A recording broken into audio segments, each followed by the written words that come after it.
राधे राधे मित्रों, स्वागत है आपका अपने YouTube चैनल नैनीज भक्ति सागर में।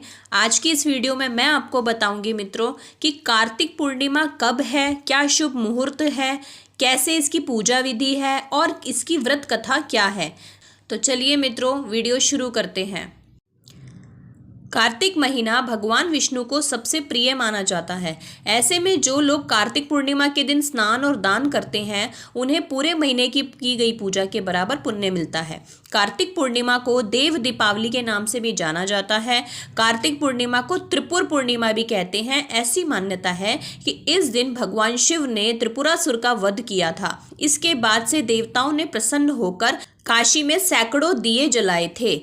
तभी से इसे देव दीपावली के नाम से भी जाना जाता है। इस दिन भगवान सत्यनारायण की कथा सुनना बेहद शुभ माना जाता है। कार्तिक पूर्णिमा के दिन चंद्रमा और मां लक्ष्मी जी की पूजा की जाती है। इस दिन पवित्र नदी में यदि आप स्नान करते हैं, दान करते हैं तो इसका विशेष फल मिलता है आपको। हर साल हजारों की संख्या में लाखों श्रद्धालु गंगा स्नान करते हैं। मित्रों, अब हम आपको बताएंगे कार्तिक पूर्णिमा का महत्व क्या है। हिंदू धर्म में कार्तिक मास को बहुत पवित्र माना गया है। इस महीने में भगवान विष्णु 4 महीने की योग निद्रा से जागते हैं। इसके अलावा इस माह में तुलसी जी का भी विवाह किया जाता है। वहीं कार्तिक पूर्णिमा पर गंगा नदी में यदि आप स्नान करते हैं तो उसका अक्षय पुण्य मिलता है आपको। साथ ही इस दिन यदि आप चंद्रमा और माता लक्ष्मी की पूजा करते हैं तो आपकी धन की वृद्धि होती है। मित्रों, अब हम आपको बताएंगे कार्तिक पूर्णिमा की पूजा विधि, आपको पूजा कैसे करनी है। पहला, इस पावन दिन सुबह जल्दी उठकर स्नान कर लें। इस दिन पवित्र नदियों में स्नान करने का बहुत अधिक महत्व होता है। आप नहाने के पानी में गंगा जल डालकर भी स्नान कर सकते हैं। यदि आप किसी गंगा नदी में या किसी जल कुंड में नहीं जा सकते तो नहाते समय सभी पावन नदियों का आप ध्यान कर लें। दूसरा, नहाने के बाद घर के मंदिर में दीप प्रज्वलित करें। तीसरा, अगर संभव हो तो इस दिन व्रत भी रखें। चौथा, सभी देवी देवताओं का गंगा जल से अभिषेक करें। पांचवा, पूर्णिमा के दिन भगवान विष्णु की पूजा अर्चना का विशेष महत्व होता है। छठा, इस दिन भगवान विष्णु के साथ माता लक्ष्मी की पूजा अर्चना भी करें। सातवां, भगवान विष्णु को भोग लगाएं। भगवान विष्णु के भोग में तुलसी को भी शामिल करें क्योंकि भगवान बिना तुलसी के भोग ग्रहण नहीं करते हैं। इस बात का ध्यान रखें कि भगवान को सिर्फ सात्विक चीजों का ही भोग लगाएं। आठवां, भगवान विष्णु और माता लक्ष्मी जी की आरती करें। नौवां, इस पावन दिन पर भगवान विष्णु और माता लक्ष्मी जी का अधिक से अधिक ध्यान पूजा पाठ करें। 10वां, पूर्णिमा पर चंद्रमा की पूजा का विशेष महत्व होता है।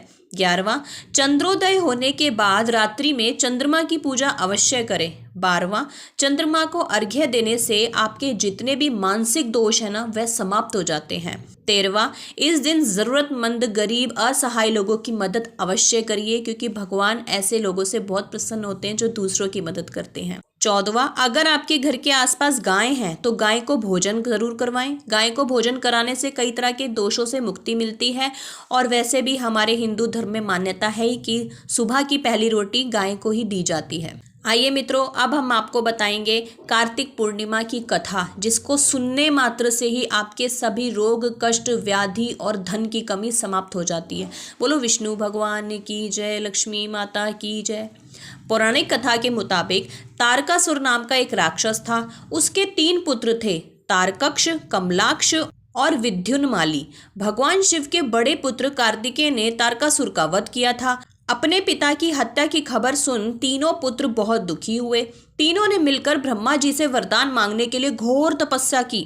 ब्रह्मा जी तीनों की तपस्या से प्रसन्न हुए और बोले कि मांगो, क्या वरदान मांगना चाहते हो। तीनों ने ब्रह्मा जी से अमर होने का वरदान मांगा, लेकिन ब्रह्मा जी ने उन्हें इसके अलावा कोई और दूसरा वरदान मांगने को कहा।